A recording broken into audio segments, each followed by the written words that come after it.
Mais tout d'abord, l'inquiétude du côté de l'université de Besançon. Une étudiante japonaise du Centre de linguistique appliquée a disparu. Cela fait déjà 15 jours que ses amis et ses profs sont sans nouvelles. Une enquête vient d'être ouverte. Emmanuel Rivalin de Nicole. La jeune étudiante japonaise habitait ici, sur ce campus de l'université de Besançon. Il y a 3 jours, la police a forcé l'entrée de sa chambre, espérant trouver des indices, le début d'une explication. Sur le scellé, on peut lire la nature de l'intervention, enlèvement et séquestration, une hypothèse, car la jeune femme de 21 ans n'a pas donné signe de vie depuis maintenant 15 jours. La jeune fille âgée de 21 ans habitait dans l'une des résidences universitaires du campus de la Boulois.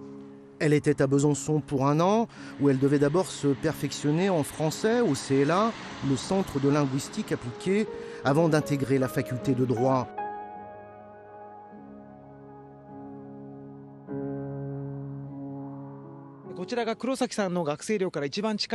Ce week-end, la plupart des grands médias japonais ont donc envoyé des équipes de reportage à Besançon pour enquêter sur la disparition de la jeune Narumi.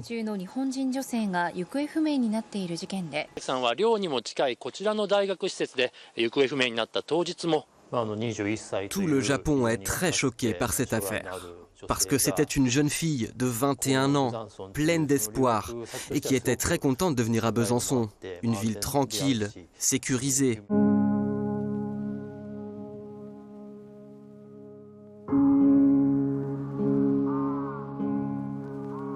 Les enquêteurs sont persuadés que Narumi Kurosaki, la jeune étudiante japonaise, a été assassinée le mois dernier à Besançon. La procureure de la République a expliqué cet après-midi pourquoi la piste de l'ex-petit ami chilien de la jeune femme était privilégiée aujourd'hui par la justice. Écoutez.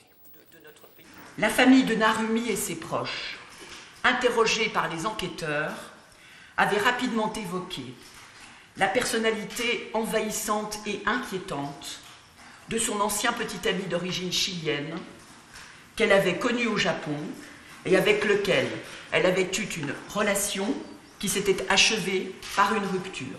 Les policiers sont donc à la recherche de cet homme, un certain Nicolas, un ressortissant chilien présenté comme l'ex-petit ami de la jeune fille.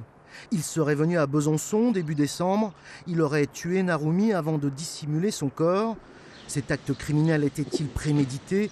En tout cas, il aurait tout fait pour brouiller les pistes avant de regagner le Chili, où il réside peut-être encore.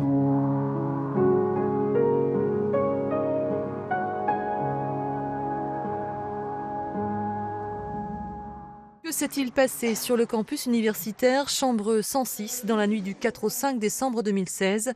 Les enquêteurs ont leur idée. Nicolas Zepeda a sa version. Avant même que nous le représentions, Nicolas s'est volontairement présenté à la police chilienne et ensuite seulement il est venu à notre cabinet. Et c'est cette toute première déclaration livrée aux autorités de Santiago que se sont procurés nos confrères chiliens. 2 pages où le principal suspect détaille son emploi du temps, ses intentions et de malheureux concours de circonstances. Le séjour de Nicolas Zepeda en Franche-Comté début décembre, une simple opportunité. Il est alors en Suisse pour y visiter l'université lorsqu'il a envie de profiter des charmes d'une région que Narumi lui a tant vantée. Ils sont en bons termes, il débarque chez elle à l'improviste, elle est émue aux larmes. Ils dînent ensuite à Ornans, dans l'hôtel où ils séjournent, avant de revenir sur le campus à la demande pressante de Narumi. Vers 3h du matin, j'ai entendu des cris d'angoisse, assez forts, assez aigus puis réguliers. Et j'ai aussi entendu des booms sur les portes, les meubles. Les cris, ils seraient le fruit de l'extase de Narumi que Nicolas qualifie de très réceptive.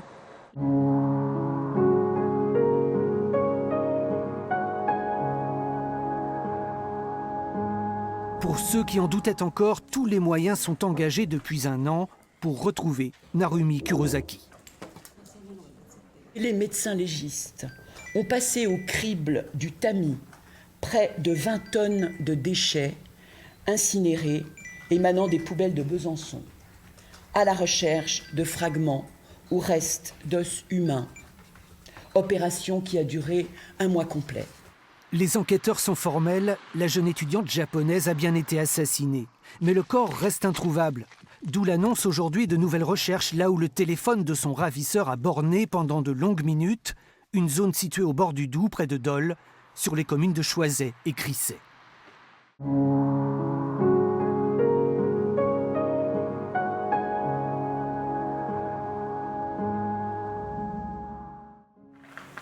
Les journalistes japonais attendaient beaucoup de cette conférence de presse 2 ans après la disparition de Narumi.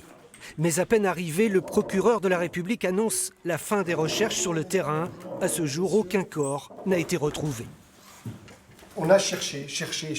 En fait, ce qu'on aurait souhaité avant de saisir les autorités judiciaires chiliennes, c'est pouvoir démontrer que cette jeune femme était décédée, donc d'avoir retrouvé ce corps.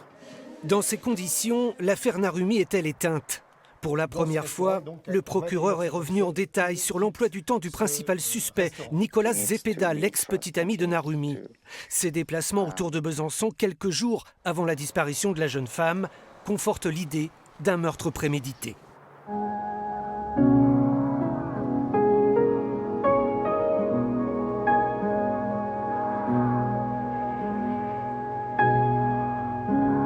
Désormais, plus rien ne peut donc empêcher l'extradition de Nicolas Zepeda vers la France. La décision de la Cour suprême du Chili a donné un grand coup d'accélérateur à cette procédure qui patinait depuis 4 ans, au terme d'un incroyable marathon judiciaire sur 3 continents.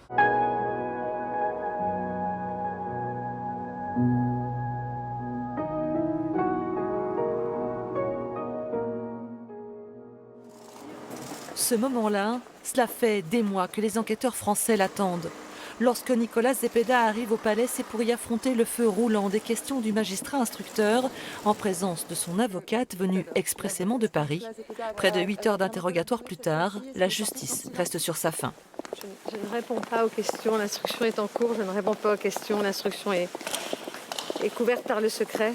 Il a répondu à toutes les questions qui lui étaient posées, livrant sa version des faits. Il nie catégoriquement être impliqué de quelque manière que ce soit dans la mort de Narumi Kurosaki et donc a fourni des explications. Après, voilà, chacun appréciera en fonction de entre le parquet, les parties civiles, la défense, la véracité, la crédibilité des explications fournies par M. Zepeda.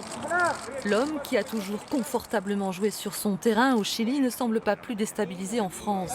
Son éternel aplomb et sa relative sérénité sont d'ailleurs au cœur des expertises psychologiques et psychiatriques en cours.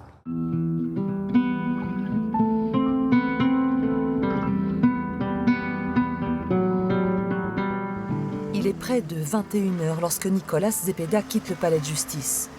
Il y aura passé une journée marathon, pas loin de 10 heures, pendant lesquelles il aura versé quelques larmes, notamment lors de l'audition de son père, Umberto, puis de sa mère, Ana Luz. L'accusé louvoie, contourne, remet presque le président de la Cour à sa place lorsque la question l'embarrasse. Au Japon, Narumi et Nicolas filaient un parfait amour jusqu'à ce que la jeune fille s'envole pour la France et commence à s'émanciper. La Cour épluche minutieusement les messages de plus en plus menaçants que Nicolas Zepeda adresse à l'étudiante.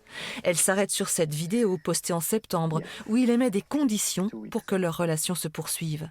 Il bloque son compte Facebook parce qu'elle refuse de supprimer ses contacts masculins, en particulier Arthur Del Piccolo, celui qui prend sa place dans le cœur de Narumi.